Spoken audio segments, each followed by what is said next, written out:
this? Are we on? This is a real deal. The Super Bowl is just 6 days away. Sorry, I don't follow these things very well. Players from both teams arrived in New York yesterday.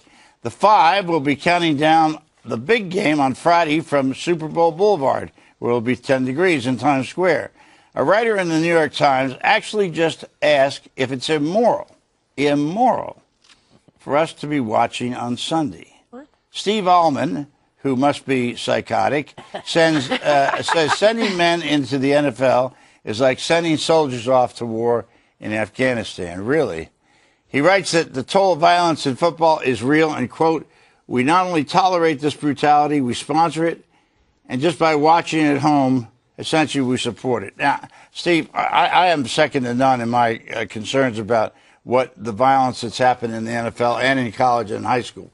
But this is the uniquely American sport next to baseball. And the idea that somehow you make people feel that it's immoral to go and watch people, the number of people who will be hurt badly in the Super Bowl this Sunday or 2 Sundays will be, my guess is 1, maybe 2. We've had one very serious accident, Darryl Stingley, who became a paraplegic, and John Elway, who can't play because of concussions. But, you know, you got to be a little careful when look, in this day and age, people are not very happy with their lives.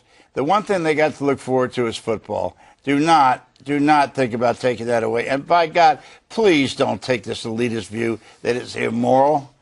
You're immoral. Okay, Bob. John Elway's retired. That's why he can't play, not because of concussion. He was retired because of concussion. Right, but so are a large number of players that have. I think it's a very dangerous sport. I agree with you. I played for years, and I turned out just fine. Yeah.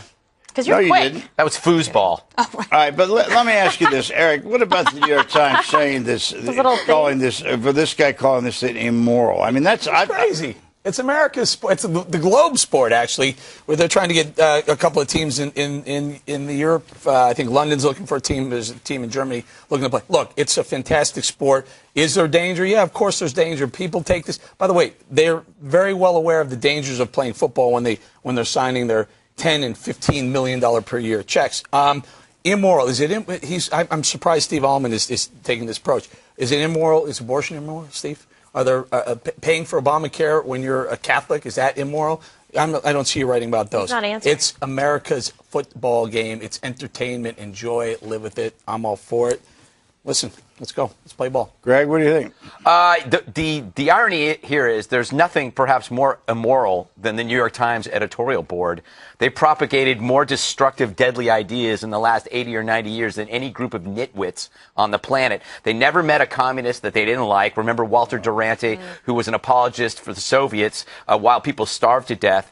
And using his logic, you shouldn't support the troops either because there's a risk involved in that. You shouldn't support the building of bridges or the building of the World Trade Center, the new World Trade Center, because of people die when that happens as well. He's just a big baby. Well, Kimberly, what's your baby view? I play through the pain every day on this show. I relate to these men. Let's not diminish them. I'm not diminishing it. Look, this is an American pastime. I mean, it's really tied in for so many years with our tradition. Everybody loves, American football. And they're grown men. Like anybody signs up to go and serve overseas, you make a conscious, knowing decision to participate in something. This is what they want to do. Many of them, it's been their childhood dream. So it's unfortunate that they get injured. I wish they did not. Okay, what can I say? So better helmets, better equipment, protections, throw some more flags on bad plays and knocking down the quarterback that they shouldn't do. I mean, I agree with you. It's bad, but at the same time, we all love to watch it. There's nothing wrong with knocking down quarterbacks, particularly if you jump on top of them and tell them what you thought of your mother, their girlfriend the night before. But late hits is bad. I'm going to say one thing as we get out of here, Greg. I think it's fairly unfair to say about the New York Times. They wanted to expose the Ellsworth case.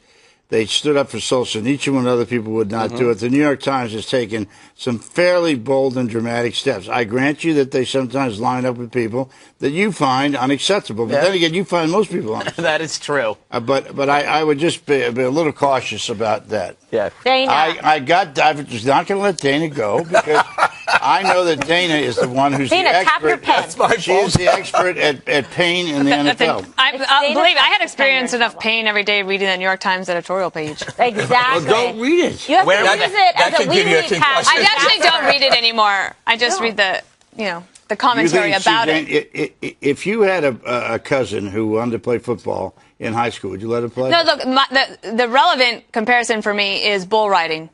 And should cowboys not be allowed to bull ride anymore because people get hurt? Is it immoral to ride bulls at a rodeo? No. It's crazy. It's a little crazy. It's fun to watch, too. Okay.